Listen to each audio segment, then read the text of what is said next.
जय श्री कल की ओम नमो भगवते वासुदेवाय। बस कुछ घंटे शेष, सबसे विस्फोटक टाइम की शुरुआत होने वाली है। 2025 का वो समय जिसके कारण दुनिया अब असमंजस में है कि वास्तव में ये अंतिम चंद्र ग्रहण 2025 का और अंतिम सूर्य ग्रहण क्या बहुत कुछ विनाशकारी समय लेकर आ रहा है? क्या वास्तव में ऐसा होगा? क्योंकि जो लोग मानते नहीं वो लोग डाउट कर रहे हैं, लेकिन जिन्हें ज्ञान भरपूर है, ज्योतिष ज्ञान है, जिन्हें आध्यात्मिक ज्ञान है, जो जुड़े हुए हैं धर्म से, उन्हें अच्छी तरह पता है ये समय आने वाला 7 सितंबर से किस प्रकार एक यू टर्न लेने वाला है पूरे विश्व के लिए। जी हाँ, 7 सितंबर रविवार का दिन, साल का आखिरी चंद्र ग्रहण, और रख देगा वो विनाशकारी समय की नींव। एक ऐसा समय जिसके कारण पूरे विश्व में आएगा भूचाल, लेकिन समय तो काटना ही है और जो परिस्थितियां रहेंगी उन्हें भी हमें झेलना है। उन्हें हम बदल नहीं सकते, न समय को टाला जा सकता है, न जो चीज़ होनी है उसे रोका जा सकता है। तो फिर लेकिन अपने आप को हम नियंत्रित कर सकते हैं, अपने अंदर बदलाव लाकर। एवं जिस प्रकार बारिश के दिनों में सुरक्षा कवच हेतु हम अपने आप को भीगने से बचाने के लिए या तो छाता या तो रेनकोट का इस्तेमाल करते हैं या फिर शेड में खड़े हो जाते हैं, और जब बीमारी होती है तो डॉक्टर के पास जाते हैं या हॉस्पिटल पहुंच जाते हैं, उसी प्रकार इस चंद्र ग्रहण के दुष्प्रभाव से बचने के लिए डेफिनेटली हर एक को कुछ ना कुछ उपाय कर ही लेने चाहिए। क्योंकि ये समय जहाँ जहाँ चंद्र ग्रहण दृश्यमान होगा वहाँ पर असर बहुत ज़्यादा होगा, यानी 100%। लेकिन जहाँ पर दृश्यमान नहीं भी होगा वहाँ पर भी इसका असर होने वाला है। ये चंद्र ग्रहण इसलिए भी बहुत ज़्यादा विस्फोटक है क्योंकि पिछले 100 सालों में जो नहीं हुआ वो अब होने जा रहा है। दरअसल ये साल ही है बहुत ख़ास, और इस साल होने वाली हर घटना ऐसा संकेत दे रही है कि वो युगों युगों तक लोगों के दिमाग में छाई रहेगी वो घटना। चंद्र ग्रहण का समय जो स्टार्ट हो रहा है वो रात को 9:57, लेकिन 11 बजे के बाद जब चंद्र ग्रहण का मध्य समय शुरू होगा, पीक पर होगा चंद्र ग्रहण, और एंड होगा 1:26, यानी लगभग 3.5 घंटों के लिए ये चंद्र ग्रहण लगेगा। अब इस बार ये चंद्र ग्रहण जो लगेगा वो हमें ब्लैक मून नहीं बल्कि रेड ब्लड मून दिखलाई पड़ेगा। जी हाँ, रेड ब्लड मून इस बार दिखलाई पड़ने वाला है चंद्र ग्रहण। इसलिए भी जो लोग चाहते हैं बहुत ज़्यादा खोजबीन करना, छानबीन करना, आविष्कार करना, वो बिल्कुल तैयार हैं इस ग्रहण को देखने के लिए। लेकिन जो ऐसे लोग हैं जो ग्रहण के सूतक काल को भी मानते हैं, उनके लिए अलार्मिंग टाइम, और पूरे विश्व के लिए ही अलार्मिंग टाइम। लेकिन कुछ लोग ग्रहण को उतना महत्व नहीं देते हैं, लेकिन जब उसका परिणाम आता है तब केवल लोग भगवान को ही पुकारते हैं। 7 सितंबर वो तारीख जब कुंभ राशि में लगने जा रहा है चंद्र ग्रहण। तो सबसे बड़ी बात कि कुंभ राशि वालों को रहना है बेहद बेहद सावधान, क्योंकि कुंभ राशि में चंद्र ग्रहण यदि लग रहा है वहाँ पर ऑलरेडी ग्रहण योग भी हो रहा है। कारण चंद्र और राहु देव का मिलन, और जब इन दोनों का मिलन होता है तो एक विस्फोटक ग्रहण योग लगता है। ऑलरेडी सिंह राशि में केतु देव और सूर्य देव, उनका ऑलरेडी ग्रहण योग। अब ये जो समय है ये विनाशकारी घटनाएं किस प्रकार लेकर आएंगे। चंद्र ग्रहण का असर चंद्र ग्रहण के बाद ही शुरू नहीं होता है और ठीक उसी दिन नहीं होता है, ठीक उसके पहले से जो चंद्र ग्रहण स्टार्ट होता है वो चंद्र ग्रहण ख़त्म होने के बाद भी 1 महीने तक लगभग उसका असर रहता है।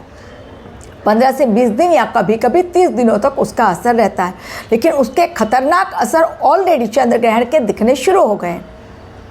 तो मैं तो उपाय बताऊंगी, लेकिन थोड़ी सी बात पहले की भी। आप लोगों को मैंने अगस्त महीने में कहा था कि वो तारीख जिस पर नरेंद्र मोदी जी कुछ अनाउंस करने वाले हैं, और चूँकि उस समय थराली में महा जल प्रलय आ गई और एक ऐसी आपदा आई कि थराली का नामो निशान मिट गया। अब उस समय नरेंद्र मोदी जी ने वो अनाउंसमेंट रोक दी। तो लोगों ने कहा कि आपने तो कहा था प्रधानमंत्री कुछ बड़ा कहने वाले हैं, कहाँ कुछ हुआ, मतलब आप रॉन्ग बोलती हैं, रॉन्ग मैसेज मत दिया कीजिए। अब नरेंद्र मोदी जी ने जीएसटी को लेकर जो अनाउंसमेंट किया, और ये भी मैंने कहा था कि जो अनाउंसमेंट होगा वो देश हित में होगा, लेकिन विपक्ष हमलावर होगा। तो इस बार भी जीएसटी को कम करने के रेट को लेकर जो अनाउंसमेंट कर दिया गया लागू होगा वो ऑलरेडी देश हित में है। कारण क्लियर कट बतलाया गया किस प्रकार चीज़ें सस्ती होंगी और कौन कौन सी चीज़ें। अब ये बड़ा अनाउंसमेंट हुआ कि नहीं हुआ, कितने दिनों के अंतराल में किया है। अगर कहीं आपदा आ रही है तो देश के प्रधानमंत्री जी हैं, क्या वो आपदा के बीच लोगों की मौत का आंकड़ा बढ़ रहा है देखते हुए भी अपने अनाउंसमेंट को कर दें?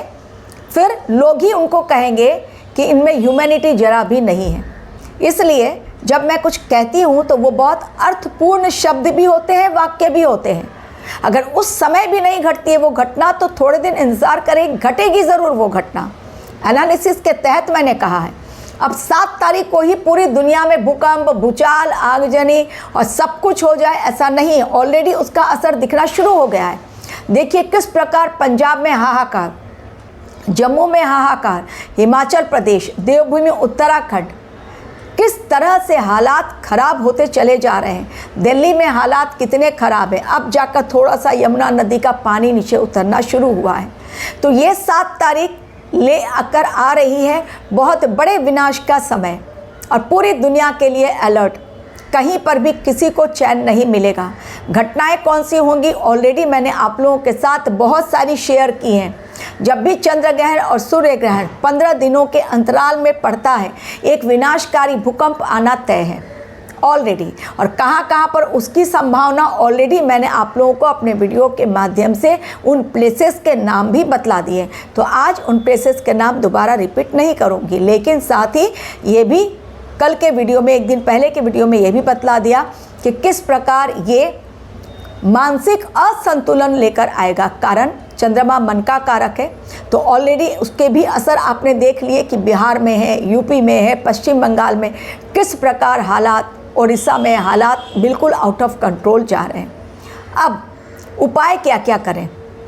होगा जो नुकसान होना है, महाविनाश भी तय है।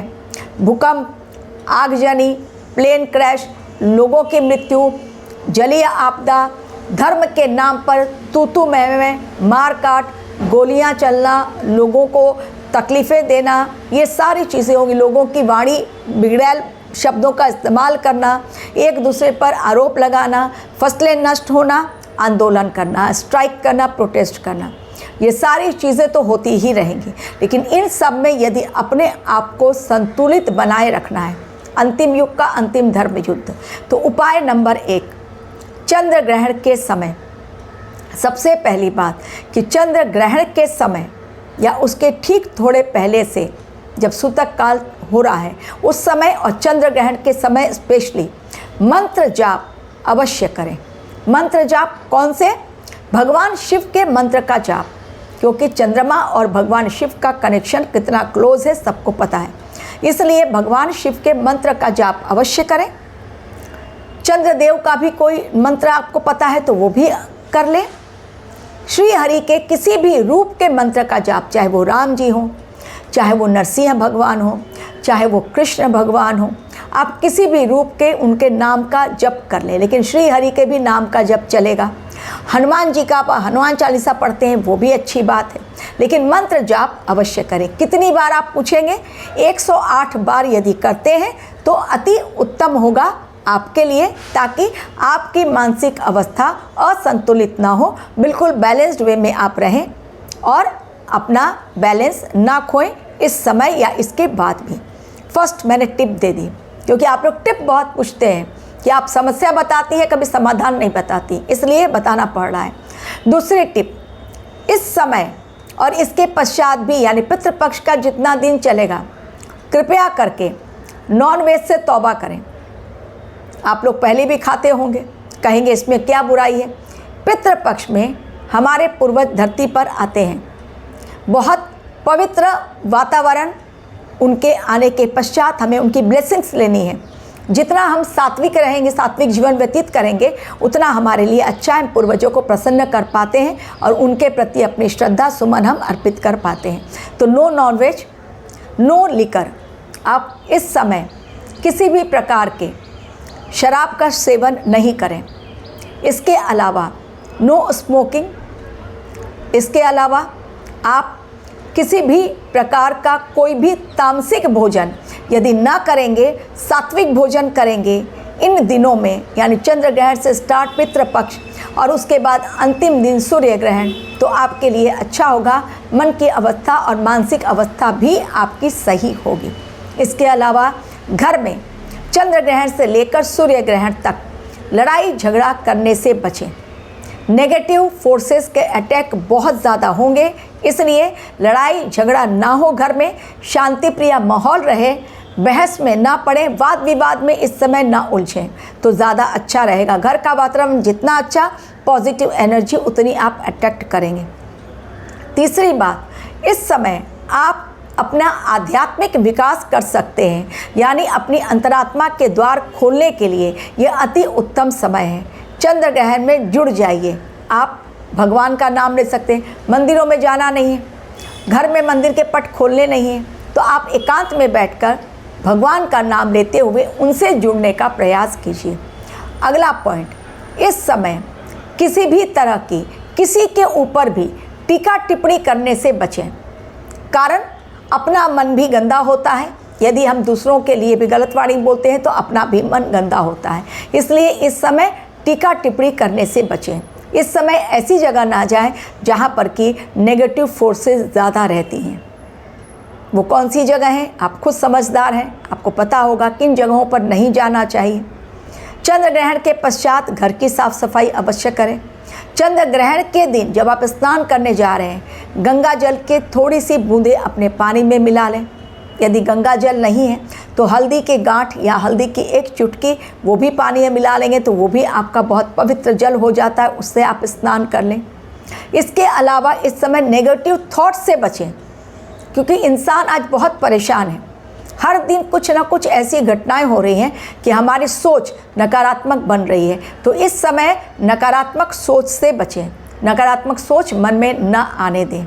इस समय जितना हो सके आप दान करने में विश्वास करें।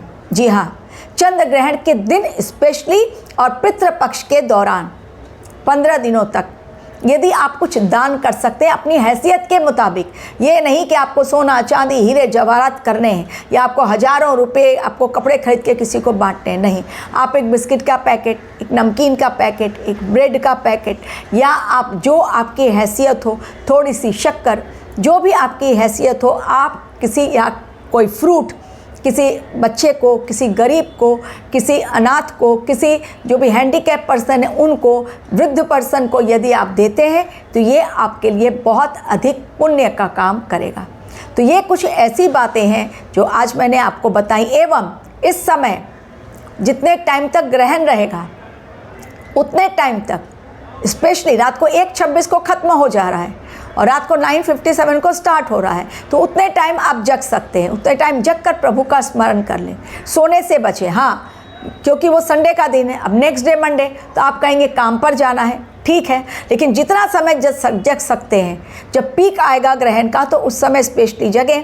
जब एंड आने वाला होगा तो भले आपको नींद आ रही है तो आप सो जाएं, लेकिन कोशिश करें थोड़ा सा जग कर प्रभु स्मरण कर लें, क्योंकि ये चीज़ें आपके लिए बहुत अच्छी साबित होंगी आने वाले समय को लेकर। एवं चंद्र ग्रहण के समय कोशिश करें जितना हो सके आप खुश रहें।